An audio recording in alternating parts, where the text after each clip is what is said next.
you said, we have EVSwap. Is EVSwap Denver or EVSwap? What's the formal name of the company? EVSwap. EVSwap. Yeah. And this was another, when I was trying to figure out who to invite and how I could find speakers, I was just so pleasantly surprised because we've got Electro Monterad, we've got EVSwap, we've got Kevin and the Electrolyte, we've got the Inspire guys. I mean, there's so many. Even just here in Colorado, I was surprised of the number of folks. But I was really happy to come across EVSwap, and so Jimmy, take it away. Thanks, Terry. Yeah, really happy to be here today. This is a super cool event, and seeing all the cars that I've seen on Instagram or wherever in person is just awesome. I'm Jimmy Underhill. I'm here in Morrison, Colorado, where I live just down the hill, and I'm a total car addict, I guess you could say. I used to race in the SCCA. I raced Mazda Miatas, and I raced SCCA professionally for Volkswagen for a year, and I just love cars. I turbocharged a couple cars, blown them up, rebuilt them, built a couple engines, I don't even know how many, 5 or 6 project cars. So when I wanted to do something different, I saw these electric conversions, and I thought, like, this is totally up my alley. Before I got into this, I built and flew drones for agriculture for about the last 10 years.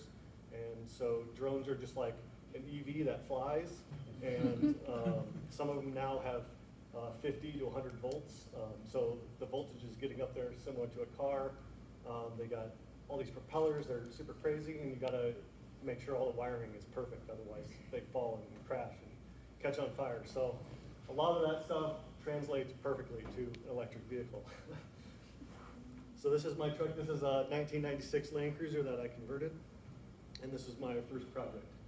So my goals are pretty simple. I wanted to convert this vehicle from gasoline to electric in a year. I didn't want it to stretch on and on and on and collect dust in the garage while I'm waiting for stuff. So I wanted to keep it simple.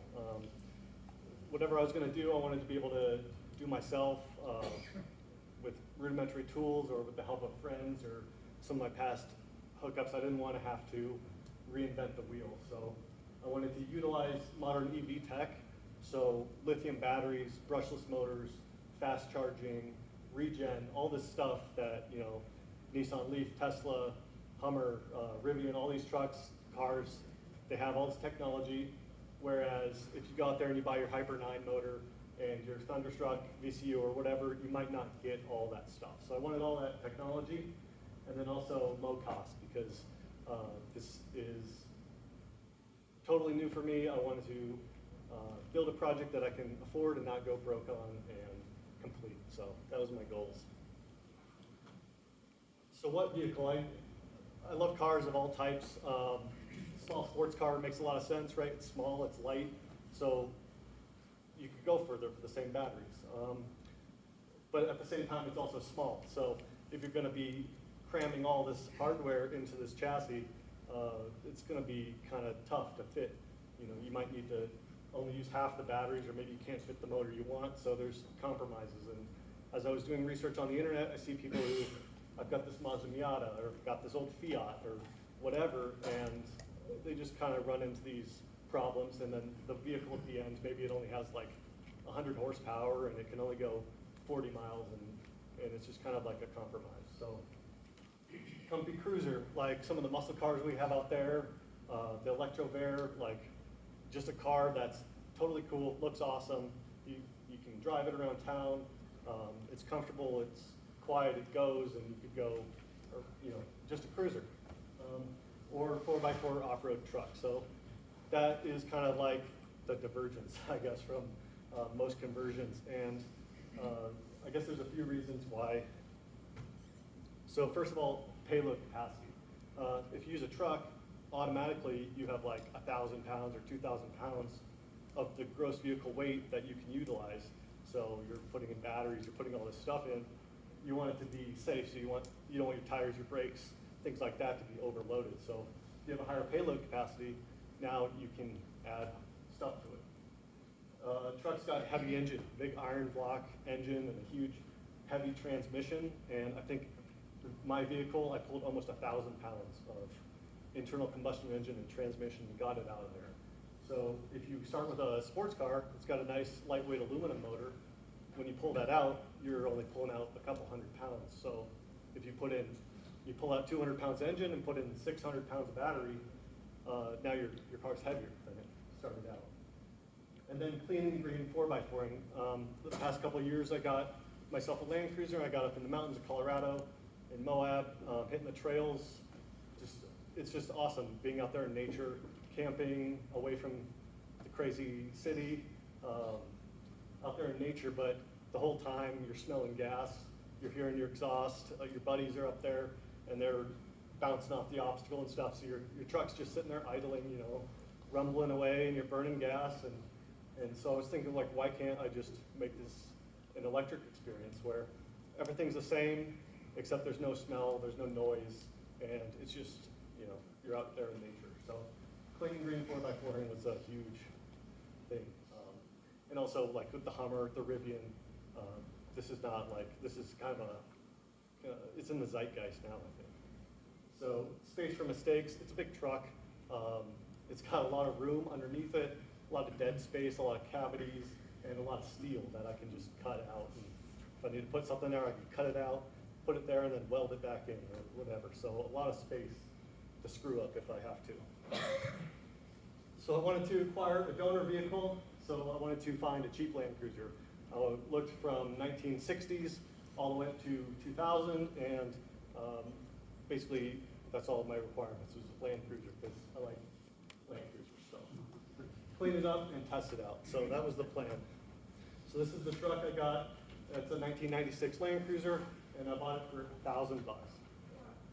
The problem was it leaked every fluid, the tires were shot, the brakes were shot, it's beat up, dented, and it had no title. So I had to go through the process of, actually got a title in Vermont, took that to the DMV here, and then they gave me a Colorado title. It took like 6 months, but this is my truck. So I cleaned it up. It was used as like a construction vehicle, so it's full of nails and screws and junk, dirt. It was filthy. It had never been cleaned. So took all the carpet out. I put some seats out of a junkyard truck in, got it nice and cleaned up. And then I took it up into the mountains and I got it all dirty just to test it out. So this is back when it was gasoline powered, and I wanted to have a benchmark. So I wanted to take it up there and see how does this perform stock, so that when I convert to electric, I know, did I make it better, did I make it worse, it's the same, etc. So obtaining my EV hardware. I bought this awesome Nissan Leaf from Salt Lake City at the Copart auctions. Everybody's probably heard of Copart. They're just an insurance auction where you can get on there and bid on vehicles like this one that have been wrecked. You got to be careful now, especially with the Leafs, because unscrupulous people are buying cars, taking the battery out, and then putting them back to auction. And the people at the auction don't know any better, and you end up spending a couple grand on a car that has no battery in it. So hopefully they can figure out how to do something about that. But Leafs are plentiful and cheap. I think now Tesla's outproduced them, but at one point they were the most produced EV in the whole world. There's like 100,000 of them or more. They have lots of technology. So even though it's a small, cheap car, it's got DC CHAdeMO fast charging, it's got regenerative braking, air conditioner, heater, electric power steering, all of the technology that you would want to put in your EV, it comes in the Leaf. And they're simple and understood by the DIY community. So the batteries have been torn down 1,000 times by other people like us for solar farms or just for remote control cars or for EV cars. Basically, the CAN bus is well understood. Making all the parts work outside of a Nissan Leaf is well understood. The form factor, everything like that is well understood about these cars. So if I needed resources, it's easy to find. Some downsides, it's only 100 horsepower. So this is by far like the lowest power electric vehicle that you can buy, production. It's 80 kilowatts or 100 horsepower, but that's not the full story, because an electric motor has basically twice the power available as a gas motor for like the same power. So even though it's 100 horsepower, it goes to 10,000 RPM and it has about 200 foot-pounds. So if you had like a Toyota Corolla, it would have 100 horsepower too, but it'd only have 100 foot-pounds of torque, and it would only rev to like 6,000 RPM, like half the RPM. So with the extra RPM and the extra torque, you can use your gearing to get the performance that you need. So with, also the batteries are poor quality batteries compared to like a Tesla or a Volt or anything else really.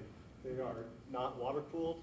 They are just cells in a box, and if they get hot, they get hot, and if they get cold, they get cold, and they just kind of are batteries. They have smaller capacity, so my truck only has 30 kilowatt hours, which is not enough, but it's enough to move it. It's enough to drive it. So, yeah, sure. Did you integrate any cooling batteries, or did you just leave them? I did not. So, partly is because I used to own a Nissan Leaf that I just I commuted with like 70 miles a day. So I had the Leaf Spy app. It's a free app that you can view all of the stats of the car. It's really cool. But the point is, I monitor the battery temperature when I'm driving to work. And really, it was between like 70 degrees and like 100 degrees for year round, because it's just a big chunk of aluminum, really. And once it gets that heat in it, it doesn't matter if it's cold outside, it's gonna like retain that heat. And then in the summer, it only makes 100 horsepower.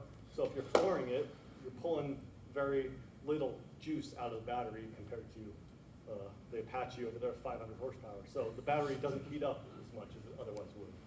Yeah. My wife smoked a Leaf battery. Oh, yeah? She was like negative 15 now. She had to heat on full blast. Oh, yeah. That is up the mountain as fast as she could. Yep. Yeah, you can definitely do that. They're a lower quality battery. The technology in the Leafs also they're notorious for degradation. All lithium batteries will degrade. It's just when you use them, they build up, I guess it's called a dendrite inside, and then eventually they just short out and you can never use them again. So all batteries have a lifespan. The Nissan Leaf just has a shorter lifespan.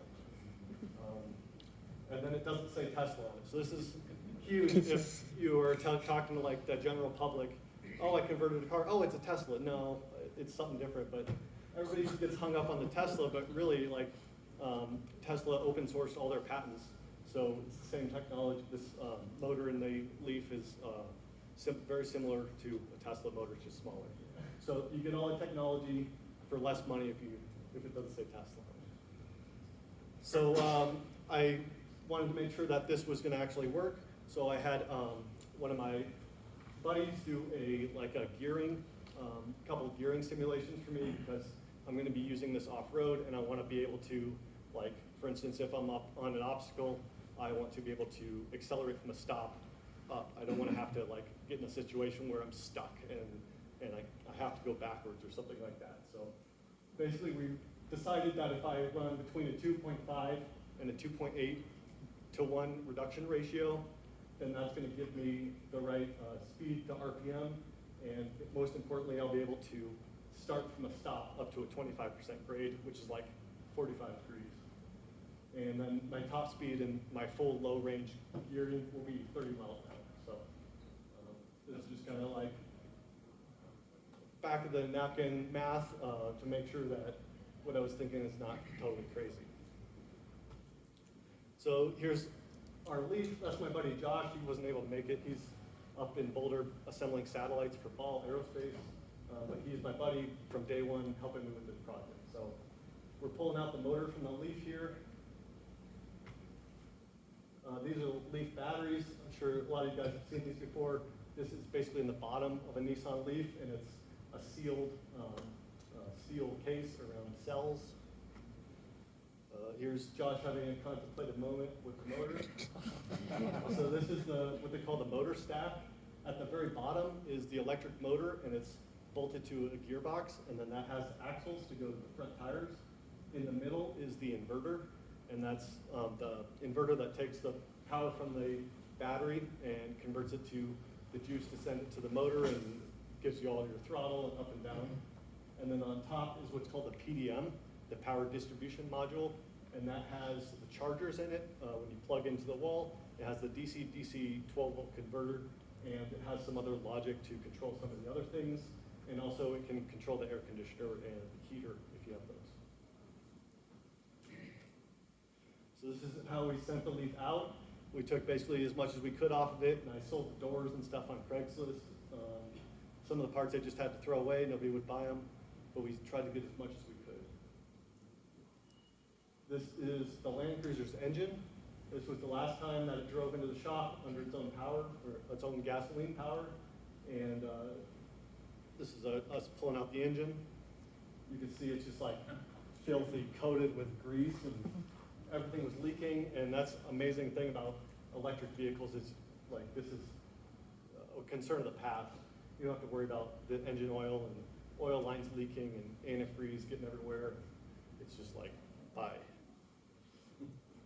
So there's the whole motor, and this is the automatic transmission on the back. Equally as leaky and gross and disgusting. So this whole thing front to back is about 6 feet long, and it weighs almost 1,000 pounds. And here's some random parts from the truck that were never going to be used by me again. Sold these all on Craigslist, and there's no going back because I got rid of all the parts. So here's the engine bay. It's like a total disgusting, filthy mess. You can see the antifreeze on the floor. All this is just decades of oil leaks and grime building up. So just had to clean it all up. Here's the motor, the original gas engine next to the Nissan Leaf motor. So this right here is about 12 inches by 12 inches cube, and it weighs about 100 to 150 pounds. And then this is the huge 6 foot long power plant. So it's kind of crazy that this is going to replace this, but at the same time you got to remember that there's no battery in this photo. So sure, this is a stark contrast, but if you put the battery in there, then the weight and the size is a little bit closer.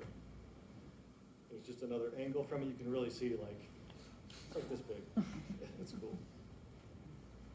So the fabrication starts. This is the transfer case. So this is the key to making it work off-road, because I don't want to just drive this around town. I want to take this and go rock crawling and really put it through the challenge. So the point of a transfer case is in a gasoline car, you shift down into lower range and you have a lot lower gear reduction, which means your engine doesn't have to work as hard and you can climb anything. You have tons of torque. The downside is you can't go as fast. Your speed is like 20 to 30 miles an hour tops. But when you're out off-roading, that's as fast as you need to go. So the key to the whole project was retaining the transfer case so that I could shift from high to low range, because the same reason it's needed for a gas car, it's going to be needed for my EV, is that extra reduction from the gearing. This is called a black box adapter, and it's also a reduction unit. So this is like another reduction unit that will stack on top of the transfer case, and then that allows me to have a nice input. Because if you can see over here, there's like a machine face where that bolts onto the automatic transmission, and that's what actually holds it in the vehicle. So right now this is kind of floating. There's nothing that can hold it in the vehicle. What's that called, the name brand? Of the reduction It is of black box, yeah. Yeah, it's for off-road trucks. Like it's designed for V8 conversions. I actually asked them. I said, told them what I was doing. I was like, this is the RPMs I'm going to be running it at. I'm going to be putting an electric truck, and they just wrote back like, we don't condone this. This is how it's supposed to be used, so there's no warranty basically. Were you able to get it with the Nissan Leaf spline on the front of it, or do you have to add another adapter on top of that? No, so yeah, I had to make a custom drive shaft for that. So here's the motor sitting basically up against the firewall underneath in the engine bay. So it's as far back and down low as I could get it. This is a view from the top. So this is the firewall, and then your windshield is up here. And so the engine, or the electric motor just pokes out a couple inches for the high voltage wires to go in there. And otherwise it's as far back as it possibly could be shoved. So this is the drive shaft. I had this drive shaft custom made, and this is probably like the biggest problem with my conversion. Like the weakest link is this drive shaft is actually giving me a lot of vibrations, and a lot of people told me that before I did it, but I kind of moved forward with the project anyway. And I think it's because I used the double cardan joint. If I used a single joint, maybe it would have been better. But the point being, this is very like basic, like motor, drive shaft, transfer case. So that's how it works. But right now I have this dropped out and I'm going to replace everything in between here with a really high precision CNC machine part and a drive shaft that's going to be a solid straight piece and it should not vibrate at all. So that's the plan. So here's what it looks like underneath. You got the electric motor, drives into the transfer case, doubler, and then into the transfer case itself. And then you have the drive shafts going front and rear to each of the axles. So this is like also key to making this an off-road truck is everything from the tires to the transfer case is all stock, which means it's already Toyota tough. It's going to be strong on the trails. I'm not going to snap any axles or anything. Yeah. So the motor is not in the center? Right, it's slightly offset a little bit. Yeah. Other than that, I put a rear diff locker in, and other than that, it's just like stock Toyota Land Cruiser parts. So here's the engine bay now. This is the inverter, the inverter, which is takes the, you can see the two wires here for positive and minus, basically from your battery, and then underneath there's three wires, and that's your three-phase that goes from there to the motor. Then this is the PDM, which basically takes the voltage from the battery directly. It sends it to the inverter when it's time, and also has the wires for the charging and for the DC-DC converter all in there. So space it where the inverter's over here and the chargers are over here, and my plan is to put the batteries in the middle underneath the hood. Yeah. Is the reason why you split it all from the stack is because Yeah, too high, and the stack is designed to run, I guess, this way, hot dog or hamburger, and I need to turn it hot dog, so that was like the way. So I put the charge ports here on the front. When I owned the Nissan Leaf, like it's totally makes sense to put the charging on the front because you pull into the parking spot and you can plug in. And I'd see like guys with Bolts or Teslas, and they're like trying to back them in and all that, where is you just pull it in, plug it in. So also it made it really easy to run the wires. This is the Resolve EV controller. So this is basically the VCU, the vehicle control unit that I'm using. And this is the key to using the Nissan Leaf parts, because this box is a little, it's big like an ECU, but for an electric vehicle, and it has enough logic inside of it that it talks to all the components. It talks to the inverter, the chargers, the throttle pedal, all your inputs and outputs go through here, and it'll even send signal to your brake lights when you're regenning and things like that. So I started all my wiring, mounting or marking all my wires. That comes with a really nice pin-out diagram, so that it's really easy to wire up. And basically, with this device, my Nissan or my Land Cruiser is now like a Nissan Leaf. When I plug it in to charge, or I can use it, smartphone apps for a Nissan Leaf, and they all work through here just like stock, which is really cool because it's one box that controls every single thing in the car. The caveat is that the Resolve only works with Nissan Leaf parts. So he's got this niche market, and that's where he's decided to focus. But it's a great one in my opinion because there's so many Leafs out there. and would that support all generations? Yeah. Including from 80 to 160 kilowatt? Exactly, yeah. Yeah, so you can use this from 2011 all the way up to 2022. As well as the battery? Yeah, and any combination of any of the parts. It's really cool.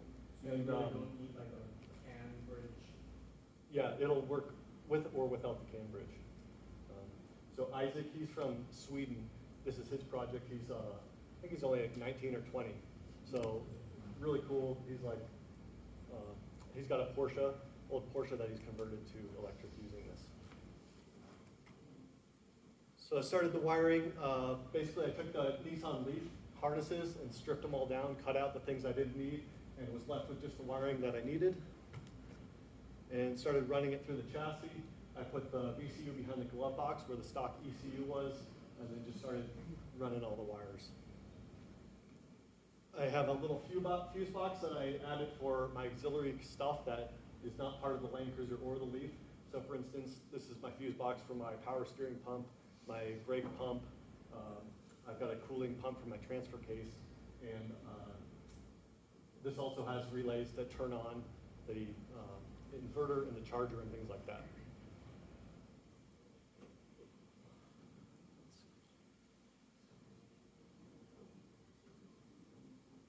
Okay, so this is the trifecta of pumps. This is the brake vacuum pump. This is the power steering pump, the infamous Volvo pump.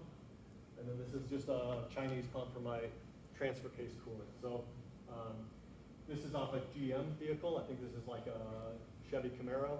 And they have these on Cadillacs and others. This is the GM, General Motors part. So it's OEM quality. It's going to run forever. It's safe. It's reliable. All that. That's why I chose it. Same with the Volvo power steering pump. That one's popular on the internet for the same reasons. And What did that brake pump cost? I think I got that on eBay for like 60 bucks. So yeah, the Volvo one was like 40 bucks at the junkyard. Like this stuff is pretty cool.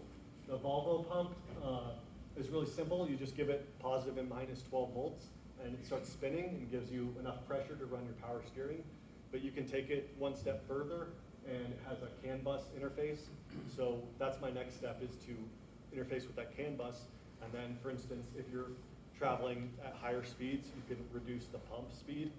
And if you're at at lower speeds, you can increase the pump speed, and that way just give you a few more miles of range because you're not pumping the power steering when you don't need it.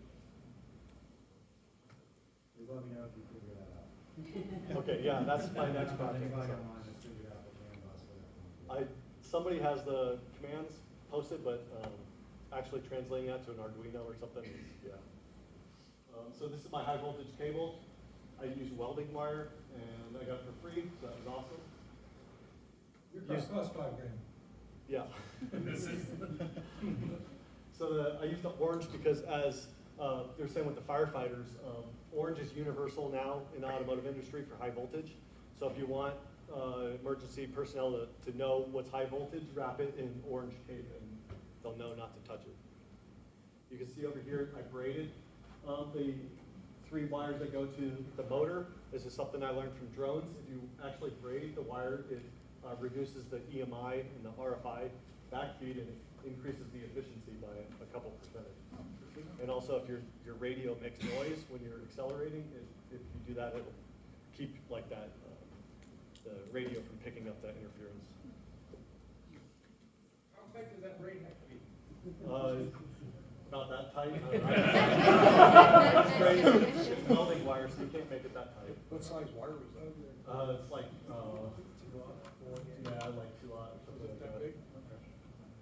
So here's, basically, now that I have the inverters, I wired them all in, and I marked, before I took it apart, 1 and 2, like, so that I would be able to wire it, I wouldn't cross my wires, because that would be bad.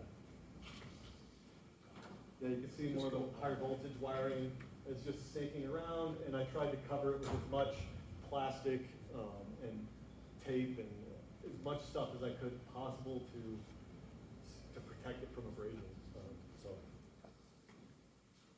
Then I started working on the 12-volt system, and basically you take the big battery and you use it to charge a small battery. So I have a small battery here. I wanted to have one that will be big enough to run my winch and my lights and other accessories. So I started setting up the 12-volt system, and I tested out the headlights, got all the 12-volt working, and then it was time to test out the vehicle. And I did not have my battery built yet, so I've got the Nissan Leaf battery, and I had to hoist it up, and then I connected it outside the vehicle so that I could power it up and test it and spin the motor and actually make sure that it worked, and it did work. Pouring gas on the carburetor. Exactly. So this is the inside of the Nissan Leaf battery. Each one of these rectangles here is the module, and there's 48 modules. And each module is 2 cells, so 96 cells total for a peak of about 400 volts. And this is a stack here of 24 modules in the back.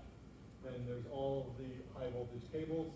This is the high voltage disconnect that we just learned about. And there's also a fuse in there and a current sensor, and then here is the contactors and the pre-charge relay and all that stuff. So another benefit of using an OEM battery like a Leaf is all of this hardware is here. And not only that, but it's OEM quality. It's tested, it's safe, it's reliable. So if I can keep as much of this intact, then I should have those same safeties. So I'm just roughly measured out here, and it's about 30 inches long for a stack of 12. So I was like, that's great, because my engine is about 30 inches long. So I started building a battery box. Now this is something that I'm never going to do again, is I went and I got a bunch of steel from the yard, like a couple bucks of steel, started welding it up, just go in and weld it and do it all by hand, and I'm never going to do that again. The next battery box is all going to be like send, cut, send, or CNC'd. I'm just going to design it on the internet and then have it perfectly machined, because this is so much work. But I started with a base plate. This is 3/16 inch steel, which is also probably too big, but it was what was that, yard, and it was cheap. So I built a frame and welded it all together. I sandblasted it and painted it, and then I added some parts where I could bolt it to take the top off. I started getting my cells ready. So this is that stack as it sits in the Leaf. And then the rest of the 12 cells I organized into a mirror image. I actually had parts because I took apart another Leaf battery. So I had all the bus bars, the BMS connectors, and all the hardware connected together. So now I've got one stack here and one stack here. And I literally, like, this is how rudimentary I did is I started, and I just started numbering. So 1, 2, 3, 4, 5, all the way through 96. I just labeled where the BMS goes. This is where it goes, because this is one of the things where you don't want to screw around with the BMS, your lithium batteries. This is by far the most dangerous part, and also most complicated, and it's got the most problems. And it's also like the only thing that'll make your car work. So it's by far the most important. So I got all the BMS wires, and then I started to, one by one, hook up the wires from cell 1 all the way through cell number 96. Got them all on. Some of them I had to shorten, some I had to lengthen, because I had changed the configuration of the pack from a bunch of cells on the floor to one in a long line. And I reused as much of the protective covering as I could. And also, right there, the little silver can is a temperature sensor. That's part of the Nissan pack, so I reused all of that stuff. So I started stacking them. Did you reuse the heating pads? So on the 30 kilowatt hour batteries, they don't have heating pads. And that's how Nissan sells them, and I guess, when you start driving the car, they heat themselves up, I guess. So I dropped my first stack, and I dropped in the second stack, and this is kind of the final design of the battery. So I've got all my high voltage wires. I used as many zip ties and plastic sheathing and as much electrical tape as I could stay on. You can see up at the top is the high voltage interconnect. So I maintained that. Because right now each of these stacks is live. If you lick your fingers and touch them, you'll get toasted. But these are only 180 volts or 200, and if you put them together, that's 400. It's like way more dangerous. So that's why Nissan does this. 400 hertz. 400 volts. 400 hertz. Yeah. Oh, yeah. 200 bytes, 400 hertz, 800 knocks you on your tail, 1250 volts will knock you across the room. Oh yeah. Just in case anybody wants to experience it, Yeah, ask take your somebody word who's for it. been there. Those gloves are really helpful if you don't want to have to happen to you. Got it. Yeah, I've got those gloves. So I had it, so I bolted them down, these big 16 millimeter bolts, and then each stack is mounted itself. They're not just like gonna pancake each other. Is that the factory hold down bracket? Yeah, this black sack is factory, and then this is what I built underneath it. And also, this is not just like a cruiser around town. I'm gonna be taking this on the rocks and off-roading, and it's gonna be bouncing around, and it's possible it might even roll over. So I just had that all in my mind when I was building this, and I made it like a tank. It's so strong. So then I needed to seal it up, so I painstakingly cut out some aluminum panels to go over the top, and I painstakingly marked them and drilled for rivets. And this is my contactor box that I built. I just cut all the connectors off of the Nissan Leaf battery and then welded them onto this custom little box that I built. This is the battery starting to flesh together. This black stuff is seam sealer. So I put seam sealer in between and then riveted all the panels on. So it's waterproof and it's sealed. And if something goes wrong in there, then it's gonna have to be like cut open. But my idea is basically the same idea as like a Nissan Leaf, is this battery is gonna live the life of the vehicle, and it's gonna be sealed inside of here until some time comes as it's no longer working or something's gone wrong, but theoretically there should be no maintenance inside. So this is what it looks like after I painted it. You can see the panels riveted on, the contactor box here on the side, and the disconnect on top. Did you want to test, like, with the motor before you set it all up? No. Well, I wanted to, but I didn't have a chance. Is there a vent for the box anywhere? Or is it Yes. 100%? Up in the corner, it's not in this photo, but I drilled two little holes with, I forget what kind of, they're vents, waterproof vents. So they let pressure in and out, but they're waterproof and dustproof. Yeah, I forget exactly what they're called. Same thing that Nissan uses on their battery. And I might go across a river and there might be river water that comes up over the battery, so it's got to be totally sealed. I built the box, welded on some mounts so I could lift it up, and I weighed it, and it weighs 603 pounds, which is a lot, but actually, I think the Nissan Leaf battery is somewhere around 500 to 600, depending on the capacity, so really about the same. And the big thing was, does it fit? And yes, it fits perfectly, with literally less than an inch spare. So the final touches is getting the interior together.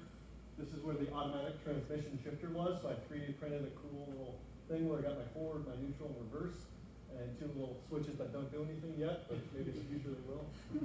This is my shifter for my main transfer case high and low. So if I'm on the street, I'm in high, and if I'm off-roading, I'm in low. And then this is my other transfer case doubler, and that one I keep in low all the time to give me that 2.4 to 1 reduction that the electric motor needs. Otherwise, it's just a car. I put a little, where the clock was, there's the Resolve has a little screen that shows your percentage and things like that. Put that there. Otherwise, it's just normal. The only gauge of my dash cluster that actually works is the 12-volt gauge. That's funny. But eventually I plan to get all the gauges working. RPM, speedometer, and the fuel gauge. I might have to talk to some of you guys about how to do that. So getting it shined up and ready, I got a nice off-road bumper on it. I put a 2-inch suspension lift. I got some sweet wheels and tires and a winch on there. And I got some cool graphics put on it. Also, my sponsor, Game Aviti, they make roof racks. They specialize in Land Cruisers, but they'll make you a roof rack for anything you want. They make them here in Colorado, super high quality. And he sponsored me with a set of solar panels and a roof rack, because he says, you know, your electric car, I got solar panels, I got a roof rack, we're gonna put solar on it. So these, really, if I was gonna plug this into the main battery, it would take like 2, maybe 3 weeks to charge it from 0. But as it works now, they're 400 watts of solar. So I have them put, when I'm driving the car, it's hooked into my 12-volt battery system, which means that the solar is compensating for some of the power steering and the brake pumps that are just constantly running all the time. And then when I park the car, I can unplug it from that and plug it into an auxiliary solar battery, they call them, but it's just like a off-the-shelf battery with wheels on it and AC or inverter, so you can plug your appliances into it, and it's just like run your TV or whatever if the power goes out. But that's what gets charged when it's parked, and I can actually charge the main battery off of that for about 10%. So it's kind of like a reserve battery in the back. Plus it looks cool. Yeah. So once I got running, the first stop was at the liquor store. Got some Try for beer. and celebrated. Because after that, We're all the same. because after that, it was time to go to Moab. So we just got back from Moab in May, and it was a huge, like, week-long event there called Cruise Moab, and there's over 200 Land Cruisers that show up, and spent a week in Moab just driving all over the place. So brought my Land Cruiser there. It was actually really cool. It's the 25th anniversary of the event, and not only that, but my vehicle was the very first 100% electric truck to take part in that Cruise Moab event. So it's just in the nick of time because somebody's going to come next year with a Rivian or something. So Did you drive it to Moab? no, I towed it on my trailer. I would have to take like a week or more to drive it because it only goes about 60 miles. What was the public, the reception from? Everybody loved it. I didn't have any single negative reaction, which was amazing. So Was there charging infrastructure out there? yeah, actually there was. So this is me at the trailhead right before we did our first trail. So here is at the hotel in the EV only parking spot with the charger. You know, that just take a while. Here we are, one of the chargers in town charging. It would have been awesome if they would have put one of those big orange, like, parking violations. Oh, yeah. Here we are next to a Prius, and only one of these cars is fully electric. But the truck was perfect for Moab. Moab's a small town. It's only like 15 miles long, and then all of the off-road destinations, your hiking trails, the river, the off-road trails is all like right there in town, and there's tons of public charging infrastructure there in Moab. You wouldn't think of that. It's a little town in the middle of the desert, but they've got Tesla chargers, they have Chatamo fast chargers. These public ones are free. I think the whole week I was there, I drove over 100 miles and I spent $4 to charge it, which is really cool. And it's perfect. You've got low speed limits around town. It's quiet, so the neighbors don't complain when you drive past them. Here we are at the hotel charging. How long during the day? So I'm thinking like 60 miles, like if you're beating the tar out of this thing, like maybe even 30 or 40 miles of range when Yeah. you're wheeling though. Like I grew up doing that. 30 miles of wheeling is Yeah. all Exactly. day. So yeah, that's exactly part of the reason why I chose this is because as long as I can get it there to the trailhead, which I'll tow it with my other truck at 10 miles per gallon, but we won't talk about that. But as long as I could get there to the trailhead, I could go out and do 15, 20 miles, and that takes you 5 or 6 hours, and you're out there all day having a great time. So it really starts to make sense. I'll show you some videos. This is our trail that we did, Wipeout Hill in Moab, and I think it's only 12 miles, which is like a perfect start. So I'll show you some clips because I could talk about it or I could just show you how it works. Maybe.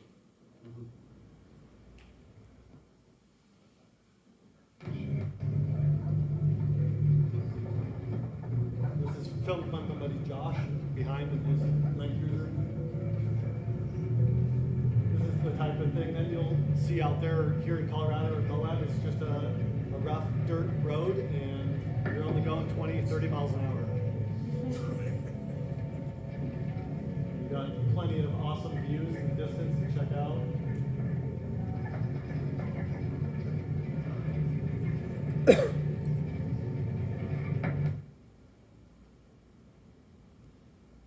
So here's from inside the vehicle. I'll show you a little bit how it sounds because it sounds like a radio control. I think we're gonna go to low range.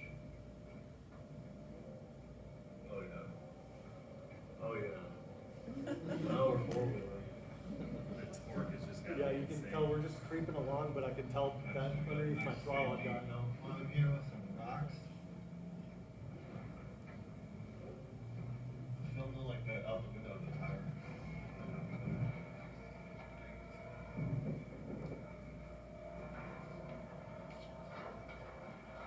The key to this type of driving is the low speed controllability and just the EV, like the electric is perfect for it. It was really fun to drive. That's- you had advantage over gas cars? In some ways, yeah, it's you do like the one pedal driving, so you don't have to switch back and forth with brake and gas. And it just, I was really blown away with how well that it actually worked off-road. Yeah. This was a pretty steep sandy incline, so we got to test it out for the first time.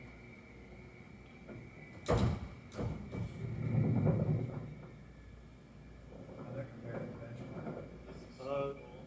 Better, definitely. Yeah. Yeah. Off-road, the electric is better.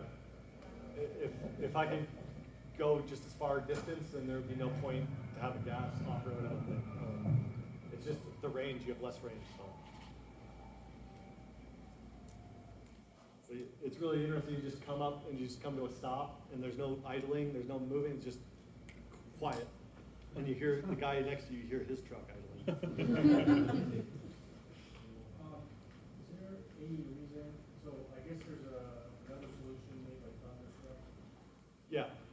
So Did you look at that? I did. So Thunderstruck is a great product, but it only controls the motor. So you give it a throttle pedal and it tells the motor to spin or not spin. Whereas the Resolve, it controls the motor, the charging, the brake lights, the everything. So that's the difference. You also think like cruise control? No cruise control. What about the BMS? Is that part of? Yeah, so the BMS as well is built in. So another reason to use the leaf parts is because it's all there in the leaf, so you can reuse it. You have to use it for a path though, like Yeah, yeah. So that's the key is you have to use every single piece of that key hardware. So you have to use the current sensor, every single pack module in the battery, all of the wiring because it has to replicate being a leaf. And that may change. Isaac with Resolve, he's actually a sponsor of mine, and he says he's working on a new one that's going to allow a lot more customization. So you could use everything from a leaf, but maybe use a Tesla battery or something like that. So that's coming. Yeah. Is that what's preventing you from just expanding your battery? Yeah, basically. So I may have some workarounds in that. So here's one more. This really shows off the regen because I have got regen like a lot of the other cars, and you can adjust it between low, medium, and high. And so this is actual Wipeout Hill that the trail's named after, and it's a really steep descent. And this whole time, I was not even touching the brakes. This is just the regen.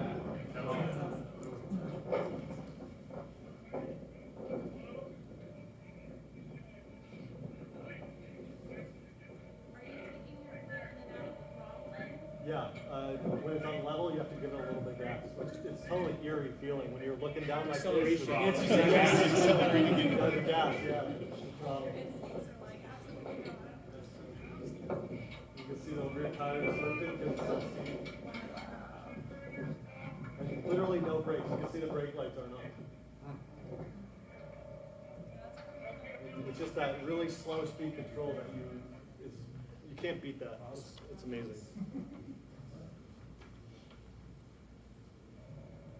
Okay, so Cruise Mom, I talked a little bit about it. Here's some photos from the event. This is one of the fins. This is the type of terrain you have at Moab, these thin rocks that you can drive out on. And a big part of my build was making sure that my brakes were up to snuff, the steering, everything was tight and strong, because I didn't want to be in a situation like this with my product made by a 19-year-old across the country, and maybe like my wires get twisted or something, and it decides to give me full throttle, or maybe it decides to just conk out on me. I wanted to be able to get on the brakes and not move anywhere, and get some friends who had some winches and stuff to take care of me, get me out of that situation. So this is the type of terrain that I built it for. This is going down Wipeout Hill. And here's the truck there. There's another one behind it that's still gas powered. Yeah. So climbing up the rock faces, there's me on the trail. And my dog loves it because it's quiet and there's no fumes. And he's got lots of space in it because the batteries are under the hood.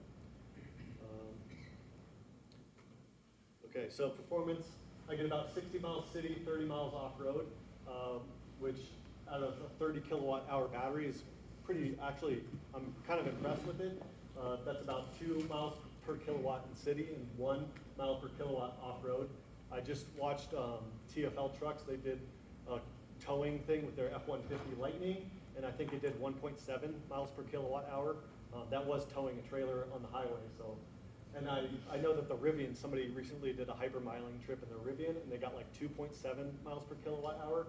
So 2 miles for my truck and 2.7 for Rivian is pretty cool. I'm pretty happy with that. I do have a vibration above 45 miles an hour, so really the fastest that I've driven it was like 55, but that is the next challenge, is solving that. It is really fun to drive. It's like I thought it was gonna be cool, but it's so cool to drive around town, pulling away from a red light, stopping a light, everybody's looking at it.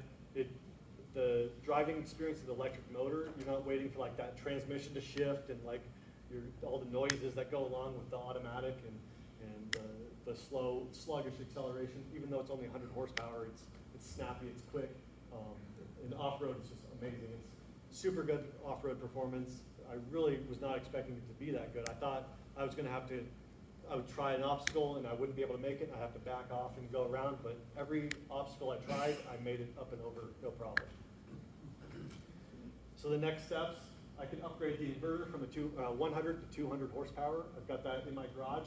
All I have to do is some wiring changes and flashing some code, and I can, like that, double the horsepower, which is something you can't do with a gas engine.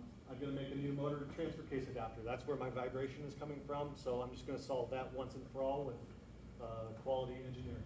And then as far as a second battery or larger battery, if I stick with this Resolve EV as it is now, I could build a second battery like what I did already, and I can put that where the gas tank is, or was, or I can even build a third battery and put that where the exhaust system was. There's so much room under there. If I was gonna do that, then basically what I would do is I think I'd have like a big switch that I could pull the vehicle to a stop, turn it off, and then just throw a big switch that would switch from one battery to another battery. It would switch the high voltage, the BMS all at once, and then I'd turn it on and I have a start from 100% on my next battery. Otherwise, if Isaac can do some custom software, I can have a second battery and integrate that more. But that's, a lot of people say, well, you just add batteries. And yeah, you can just add batteries, but it's not that simple, because you don't want one battery feeding into another battery.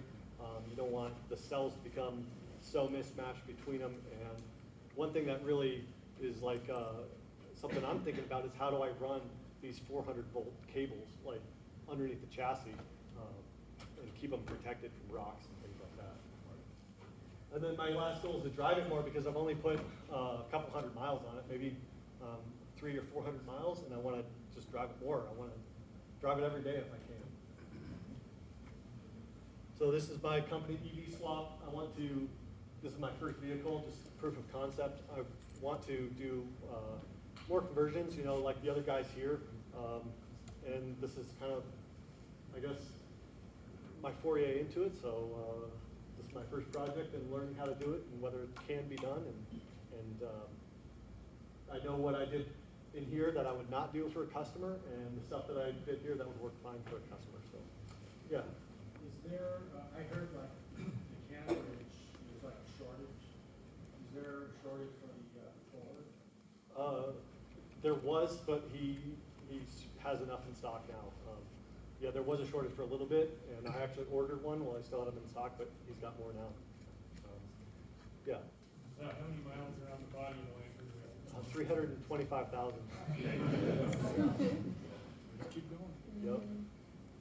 Any other questions? Yeah. So when you upgrade the inverter to power, are you worried about the power output of the battery? A little bit, yeah. A little bit in that if I put my foot down the floor, I'll have to maybe keep an eye on the voltage, make sure it doesn't sag too much, make sure it's not overheating. But at the same time, just as being a big truck with a small battery, I'm only going to have my foot to the floor for a certain amount of time before it's empty. So, yeah. How'd you do on your budget?